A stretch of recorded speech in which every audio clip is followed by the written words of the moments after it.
Hello everyone, welcome to our YouTube channel Dream Hub। Sources and historical constructions के part first में हमने discuss करा था कि कॉइन्स क्या होते हैं, मटेरियल्स रिमेन्स क्या होते हैं और इंस्क्रिप्शंस क्या होती है। अब पार्ट सेकंड में हम डिस्कस करेंगे कि लिटरेरी रिसोर्सेज है जो इंडियन एंशिएंट हिस्ट्री में लिटरेरी रिसोर्सेज बनाई गई थी वो क्या थी और क्या क्या पाया गया था उसमें, उसके बारे में डिस्कस करेंगे। Literary resources The ancient Indians knew writing as early as 2500 BC. Our most ancient manuscripts are not older than 4th century AD. अब जो एंशियन इंडियंस जो थे, जो प्राचीन इंडियंस थे, पीपल्स थे, उन्होंने आज से 2500 BC पहले ही राइटिंग्स जो है लिखना स्टार्ट कर दिया था और उनको नॉलेज मिल गई थी लिखना कैसे है। और एंशियन मनुस्क्रिप्ट जो अपनी मनुस्क्रिप्ट्स है, इंडियन एंशियन मनुस्क्रिप्ट्स है, वो 4th century AD से ओल्डर नहीं बताई जाती, मतलब 4th century AD के अंदर अपनी मनुस्क्रिप्ट लिखना स्टार्ट हो गया था। द ऋग्वेद में be assign to circa 1500 to 1000 BC, but collection of Atharvaveda, Yajurveda, the Brahmanas, Aranyakas and Upanishad belong to 1000 to 500 BC। अब जो अपना ऋग्वेद है, 4 वेद है, ऋग्वेद, सामवेद, अथर्ववेद, यजुर्वेद। तो जो ऋग्वेद है उसमें लगभग, सिरसा मीन्स होता है लगभग 1500 to 1000 BC में उसमें लिख दिया गया था ऋग्वेद के बारे में। और ऋग्वेद के अंदर अथर्ववेद, यजुर्वेद, ब्राह्मण्स, अरंक्यास और उपनिषद, इनके बारे में 1000 to 500 BC के बीच में पता चल गया था कि ऋग्वेद में क्या लिखा गया है और इन वेदों में क्या बताया गया है। ये 1000 to 500 BC के अराउंड बताया गया है, अनुमान लगाया जाता है इसका। टू अंडरस्टैंड वैदिक टेक्स्ट मस्ट लर्न वेदांगास और लिम्स ऑफ द वेदा। अब वैदिक टेक्स्ट है, जो भी वेदों का द्वारा लिखा गया है, वैदिक टेक्स्ट में जो भी लिखा गया है, उनको पढ़ने के लिए सबसे पहले अपन को वेदांग्स के बारे में पढ़ना पड़ेगा और लिम्स ऑफ वेदा मतलब जो टुकड़े बताए गए हैं, जो बांटा गया है वेद को, उसके बारे में पढ़ना पड़ेगा। तभी अपन कोई वैदिक टेक्स्ट है उसको अच्छी तरह समझ सकते हैं, उसकी नॉलेज को, उसकी भाषा को समझ सकते हैं। The Vedas comprised phonetics, Shiksha, ritual, Kalpa, grammar, Vyakarana, etymology, Nirukta, metrics, Chhanda and astronomy, Jyotisha. Grammar of Panini was written around 4000 BC। अब जो वेद है उसके अंदर बताया गया है, जिसके अंदर बताया गया है पैनोटिक्स के बारे में, जिसको शिक्षा बोला जाता है। रिचुअल्स, जो कि रिचुअल्स रहते हैं जैसे धर्म के रिचुअल्स हो गए, उसमें कल्प कहा गया है। ग्रामर को व्याकरण के रूप में बताया गया है। एटिमोलॉजी को निरुक्ता का नाम दिया गया है। और जो मैट्रिक्स है उसमें चंदा के बारे में बताया गया है। और जो एस्ट्रोनॉमी होती है ज्योतिष शिक्षा। तो इन सब का जो नॉलेज है वो वेदों के अंदर बताई गई है कि कौन सी चीज़ कैसे यूज़ की जाती है और कौन उसको यूज़ कर सकता है। और ग्रामर ऑफ पन्निनी, जिसमें पन्निनी की जो व्याकरण है वो लिखी गई है अराउंड 400 BC, जो 400 BC है उस एरा के अंदर लिखी गई थी ग्रामर ऑफ पन्निनी, जिसमें वैद जो है उनके बारे में बताया गया है। अब Mahabharata attributed to Vyasa is older in age and consisted of 8800 verses and was called Jaya और the collection dealing with victory. अब जो महाभारत है, महाभारत के बारे में तो सबको पता ही है, कौरवों और पांडवों के बीच में जो युद्ध हुआ था उसके बारे में पूरी नॉलेज जो है महाभारत में लिखी गई है। महाभारत जो है वो व्यास के द्वारा बताई गई थी, व्यास ने लिखी थी और ये सबसे पुराना माना जाता है जो महाभारत का जो भी नॉलेज लिखी गई है जिसमें। और इसके अंदर महाभारत में टोटल 8800 वर्सेस मीन छंद या पंक्ति। 8800 वर्सेस में सबसे पहले ओल्ड जो महाभारत थी वो लिखी गई थी, जिसको जया नाम बताया गया था। जय जो होती है जिसको डीलिंग विद विक्ट्री, मतलब कि जीतने से उसको डील करने के बारे में बताया गया था कि विक्ट्री बताई गई थी महाभारत को। These were raise to 24,000 and known as Bharata and it contains stories of descendant of one of the earliest Vedic tribe called Bharat. अब लेटर बाद में क्या हुआ, उसको महाभारत को 24,000 वर्सेस 24,000 छंदों में बांटा गया और उसको भारत नाम दे दिया गया। और भारत जो है उसके अंदर जो भरत ट्राइब हुआ करती थी, जो जाति हुआ करती थी उस टाइम पे, उसको भरत कंसिडर किया गया है। और उसके अंदर जो डिसेंडेंट है जो उनको फॉलो करते थे भरत ट्राइब को, उनके बारे में नॉलेज दी गई है। In final compilation 1 lakh verses came to be known as Mahabharata और द सप्तषहर्षि संहिता। अब जैसे जैसे इतिहासकारों ने लिखा महाभारत के बारे में, तो फाइनली 1 lakh वर्सेस 1 लाख छंदों के अंदर, 1 लाख पंक्तियों के अंदर महाभारत को लिखा गया और उसे क्या नाम दिया गया, सप्तषहर्षि संहिता नाम से भी बोला गया महाभारत जो लिखी गई थी उसको।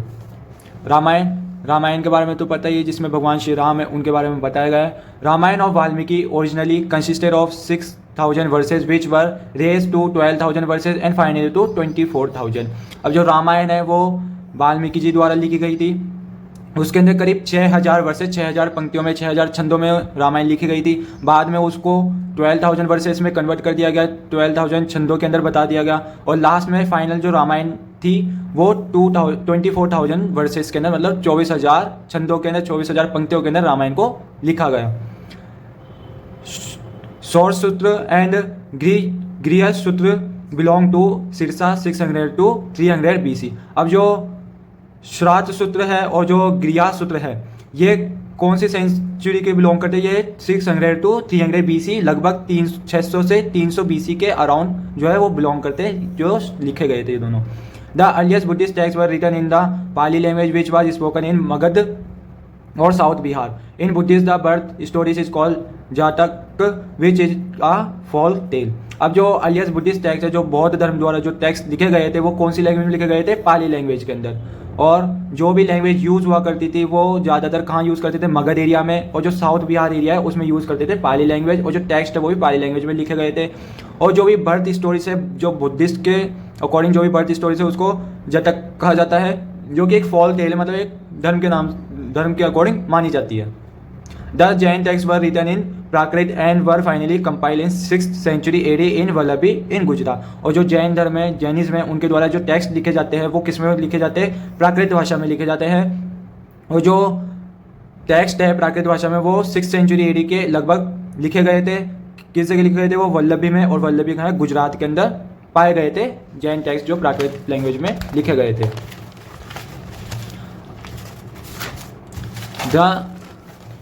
The Dharma Sutras were compiled in 500 to 200 BC and the principal Smritis were codified in first 6th century of Christian era। अब जो क्रिश्चियन एरा था, जो ईसाई एरा था, ईसाई धर्म का एरा था, उसके अंदर धर्मसूत्र जो है वो मिले थे, वो लगभग 500 to 200 BC के अराउंड मिले थे, जिसके अंदर जो स्मृतिस है, जो भी रिचुअल्स थे उनके बारे में बताया गया था 6th century के अंदर, क्रिश्चियन रिचुअल्स के बारे में, क्रिश्चियन एरा के बारे में। A law book of Ashastra of Kautilya, the text is divided into 15 books of which book second and third may be regarded as the earlier date। अब एक लॉ बुक लिखी गई थी, कानून की बुक लिखी गई थी जिसका नाम था अष्टशास्त्र, जो कौटिल्य द्वारा लिखी गई थी। ये जो बुक थी अष्टशास्त्र, उसके अंदर टोटल 15 बुक्स के अंदर डिवाइड किया गया था इसको, और बुक सेकेंड और बुक थर्ड इसके अंदर बताया जाता है जो भी अर्लियर डेट थी, जो भी पहले की डेट थी कौटिल्य जिस टाइम थे, उस टाइम की जो भी डेट थी उसके बारे में ज़्यादा बताया गया है बुक सेकंड और बुक थर्ड के अंदर, टोटल 15 बुक्स के अंदर से। Kalidasa conspire kavyas and dharmas, the most famous of which is Abhijnana Shakuntalam. अब कालिदास जो थे उन्होंने खूब सारे काव्य लिखे, और ड्रामास जो है खूब सारे उन्होंने बनाए, जिसमें से जो फेमस ड्रामा है उसको क्या कहा गया है? अभिज्ञान शकुंतलम। संगम लिटरेचर। अब संगम लिटरेचर क्या है? Poets who assemble in colleges patronized by chiefs and kings, such colleges were called Sangam, and literature produced in these assemblies is called Sangam literature। अब जो पोएट्स थे, जो लेखक हुआ करते थे या जो पद लिखते थे, वो क्या करते थे? जो भी चीफ्स रहते या जो किंग्स रहते हैं उनके सामने पंक्ति बताया करते थे और बोल के बताया करते थे, पोएम बताया करते थे। उस वजह से उस जो इकट्ठे होते थे जो पोएट्स, और किंग के सामने या जो चीफ है उनके सामने जो भी पोएम्स है वो सुनाई जाती थी, उसको कहा जाता था संगम। और जो भी लिटरेचर संगम के द्वारा प्रोड्यूस किया जाता था, मतलब बनाया जाता था, जो भी पंक्ति बनाई जाती थी उसको कहा जाता है Sangam literature. Sangam literature comprises about 30,000 lines of poetry which arrange in 8 anthologies called Ettuthokai. अब जो संगम लिटरेचर है उसको टोटल 30,000 लाइन्स ऑफ पोइट्री, मतलब 30,000 जो पोइट्री है, जो भी कविता लिखी जाती है उसको 30,000 लाइनों के अंदर बताया जाता है। और इसके अंदर टोटल 8 एंथोलॉजीज होती है जिसको एटुटोकोई कहा जाता है। The poems are collected in groups of 100 such as Purananuru 400 of the exterior. There are 2 main groups, Pathinenkilkanakku the 18th lower collections and Pattu the 10 songs. अब जो पोएम्स थी उनको ग्रुप्स के अंदर डिवाइड किया गया था, जैसे कि पुराण, नरुक और उस पुरान नरू के अंदर भी 2 ग्रुप्स डिवाइड किए गए थे, और जो पुरान नरू था उसके अंदर टोटल 100 जो है एक्सटीरियर पाए गए थे, टोटल 400 एक्सटीरियर थे पुरान नरू में। और पुरान नरू को 2 ग्रुप्स में डिवाइड किया गया था, जिसको पट्टी नेनकिल कन्नकू कहा जाता है, जिसमें 18 जो है लोअर कलेक्शन थे, और पट्टू पट्टू के अंदर 10 जो है सॉन्ग्स थे, गाने थे। अब फॉरेन अकाउंट्स क्या थे? Alexander the great invaded India in 326 BC। Prince Sandrocottus is identified with Chandragupta Maurya whose date accession is fixed at 322 BC। अब जो अलेक्जेंडर थे वो कब आए थे? जब चंद्रगुप्त मौर्य का शासन चल रहा था, उस टाइम पे अलेक्जेंडर है वो अपने इंडिया के अंदर आए थे अराउंड 326 BC के अंदर, और चंद्रगुप्त मौर्य जो शासन था वो 322 के अंदर स्टार्ट हो गया था, जिनको प्रिंस संद्रोक कोटास भी कहा जाता है। चंद्रगुप्त मौर्य का जो दूसरा नाम है वो प्रिंस संद्रोक कोटास भी कहा जाता है।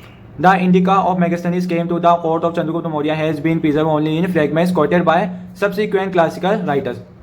अब जो मैगेथेनिस थे जो इंडिका से आए थे, ग्रीक के जो मैगेनिस थे, वो भी चंद्रगुप्त के जो कोर्ट था उसके अंदर आए थे इंडिया के अंदर, और उन्होंने जो भी क्लासिकल राइटर्स है, जो भी पुराने राइटर्स हुआ करते थे, उनके बारे में बताया था और उनके बारे में लिखा था।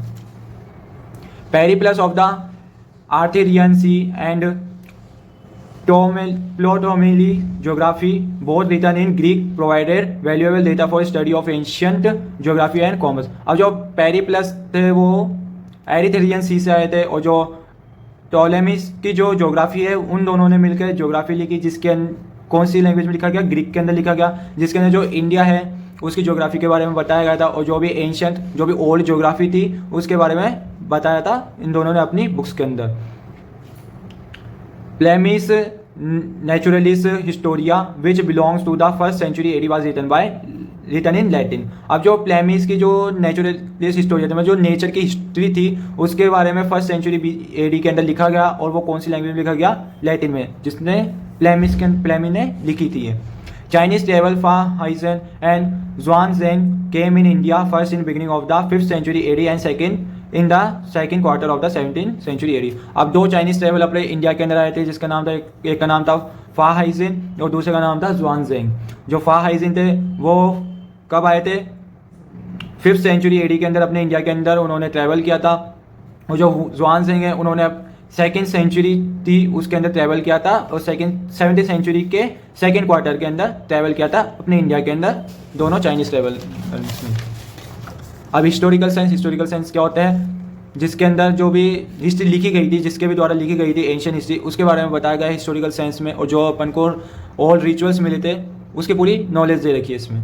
The Purana speak of 4 ages call Satya, Krita, Treta, Dwapar and कली। अब जो पुराण है उसके अकॉर्डिंग जो युग है, एज है, जो युग है वो 4 बताए गए। एक सतयुग है जिसको कृता युग कहा जाता है, त्रेता युग है, द्वापर युग है और कलयुग है। अभी कलयुग चल रहा है। सतयुग क्या है? त्रेता, द्वापर और कली, ये 4 युग है। पुराण के अकॉर्डिंग बताया गया है 4 युग होते हैं। The importance of time and place, vital elements in history is indicated. It is said that dharma becomes adharma according to the changes in time and place. अब जो युग बताए गए हैं, 4 युग बताए गए, सतयुग, त्रेता, द्वापर और कली, तो इसके अकॉर्डिंग बताया गया है कि जो टाइम है, इंपॉर्टेंस ऑफ टाइम है, वो चेंज होता रहता है इन युग्स के अकॉर्डिंग, और जो धर्म है वो अधर्म के अंदर कन्वर्ट हो जाता है जब टाइम चेंज होता है। और वो जो युग है, एक युग जब खत्म होता है, जब कोई धर्म है वो अधर्म में चेंज हो जाता है, तो एक युग खत्म हो जाता है, फिर दोबारा से नया युग स्टार्ट होता है अकॉर्डिंग टू पुराण बताया गया है। The Vikram Samvat began in 57 BC, the Shaka Samvat in 78 AD and Gupta era in 319 AD। अब विक्रम संवत अपने जो हिंदू जो कैलेंडर है वो बताया गया है विक्रम संवत के अकॉर्डिंग। तो विक्रम संवत है जो 57 BC के अंदर स्टार्ट हो गया था, और जो शाका संवत है वो 78 AD के अंदर स्टार्ट हो गया था, और जो गुप्ता एरा है, गुप्ता डायनेस्टी का जो एरा है वो 319 AD के अंदर स्टार्ट हो गया था। During the 3rd century BC, Ashokan inscription show considerable historical sense Ashoka rule for 37 years. अब जो 3rd century BC थी उसके अंदर जो अशोका की जो इंस्क्रिप्शन है जो पाई गई थी उसके बारे में बताया गया है, उसके बारे में लिखा गया, और अशोका ने टोटल 37 ईयर्स तक रूल किया था अपने शासन के अंदर। In the 1st century BC, Kharavela of Kalinga records a good many events of his life year wise in the Hathigumpha inscription. अब जो 1st century BC थी, पहली शताब्दी जो थी, उसके अंदर करवेला ऑफ कलिंगा, जो कलिंगा के जो करवेला है उसका रिकॉर्ड बताया गया है, जिसके अंदर उनकी जो लाइफ है, कलिंगा के अंदर जो रहते थे उनकी लाइफ है, उनके बारे में बताया गया है, और इसको हाथी गुम्पा इंस्क्रिप्शन के अंदर भी बताया है। द हर्ष चरित्र by Bana Bhatta in 7th century AD describe the early career of Harshavardhana. अब जो राजा थे हर्षवर्धन, उनके बारे जो वर्धन डायनेस्टी के जो राजा थे हर्षवर्धन, रूलर थे, किंग थे, उनके बारे में हर्ष चरित्र के अंदर बताया है, जिसको बन भट्टा ने लिखा था 7th सेंचुरी एडी के अंदर। और जो भी हर्षवर्धन किंग थे उनके जो भी करियर है उसके बारे में बताया गया था हर्ष चरित्र के अंदर। Sandhyakar Nandi's Ramacharita 12th century narrates story of conflict between Kaivarta peasants and Pala prince Rampal. अब जो संध्याग्रह नंदी है उन्होंने रामचरित्र लिखी थी 12th सेंचुरी के अंदर, जिसके अंदर जो कई वार्ता पीजेंस थे, जो पीजेंस हुआ करते कई वार्ता के, उनके और जो पाला प्रिंस रामपाल, इन दोनों के बीच में जो कॉन्फ्लिक्ट हुआ था, जो वॉर हुआ था, उसके बारे में बताया है रामचरित्र के अंदर, जो कि 12th सेंचुरी के अंदर लिखी गई थी। Vikrama Deva Charita by Bilhana recount the achievement of Vikramaditya 6th 1076 to 1127 the Chalukya king of Kalhan. अब जो विक्रम देव चरित्र है वो लिखी गई थी, किसके द्वारा लिखी गई थी? वो विल्हन के द्वारा लिखी गई थी, जिसके अंदर जो विक्रमादित्य 6th है उनकी जो अचीवमेंट्स थी, जो उन्होंने अचीव किया अपनी लाइफ में और जितना उन्होंने रूल किया, उसके बारे में पूरी नॉलेज दी है विक्रम देव चरित्र के अंदर। जो कि कल्हन डायनेस्टी, जो कल्हन थे उनके जो चालुक्य जो किंग थे, कौन थे? विक्रम आदित्य 6, वो कल्हन जो डायनेस्टी है उसके किंग थे, चालुक्य डायनेस्टी उसके किंग माने जाते थे, और इनको कल्हन के नाम से भी डिनोट किया गया था। The Mushika vamsha by Atula in 11th century give information of dynasty of Mushikas which rule in northern Kerala. अब जो नॉर्थ केरला में जो डायनेस्टी रूल करती थी उसका नाम था मुशिका, और उनके बारे में किसमें बताया गया है? मुशिका वंशा के अंदर, जिसने अतुल ने मुशिका वंशम लिखी थी। और कब लिखी थी? 11th सेंचुरी के अंदर लिखी थी, जिसके अंदर पूरी इंफॉर्मेशन बताई गई थी मुशिकास डायनेस्टी के बारे में, जो उन्होंने नॉर्थ ईस्ट जो नॉर्दर्न पार्ट है केरला का उसमें रूल किया था। राज तरंगिनी और the stream of kings by Kalhana in 12th century which has biographies of kings of Kashmir. अब राज तरंगिनी लिखी गई थी, जिसको द स्ट्रीम ऑफ किंग्स के नाम से भी जाना जाता है, जिसको किसने लिखा था? कल्हन ने। और 12th सेंचुरी के अंदर कल्हन ने राज तरंगिनी लिखी थी, जिसके अंदर जो भी कश्मीर के किंग्स थे उनके बारे में बताया जाता था कि कश्मीर में कौन रूल करता था और कब रूल करता था। तो सारी नॉलेज जो है वो राज तरंगिनी के अंदर दी गई थी, जिससे कल्हन ने लिखा था। अब आज के लेक्चर में हमने डिस्कस किया है जो सोर्सेस होती है और जो हिस्टोरिकल कंस्ट्रक्शंस एंशिएंट इंडिया के पाए गए थे, तो उसके बारे में डिस्कस किया है। फर्स्ट पार्ट के अंदर हमने डिस्कस किया था कि कॉइन्स और इंस्क्रिप्शंस है और जो मटेरियल रिमेन्स है वो क्या थे। और जो सेकंड पार्ट है इस वीडियो का, इसमें हमने डिस्कस किया है कि जो लिटरेरी सोर्सेस है वो क्या थे, और जो फॉरेन अचीवमेंट्स है वो क्या थे, और बाकी जो बुक्स है लिखी गई थी एंशिएंट हिस्ट्री के लिए, जो पास्ट में जो हुआ है उसके लिए जो बुक्स लिखी गई थी उसके बारे में हमने डिस्कस किया है। तो आज का लेक्चर यहीं खत्म होता है। अगर ये वीडियो अच्छी लगी हो तो लाइक करें, चैनल पर नए हैं तो सब्सक्राइब करें। Thanks for watching.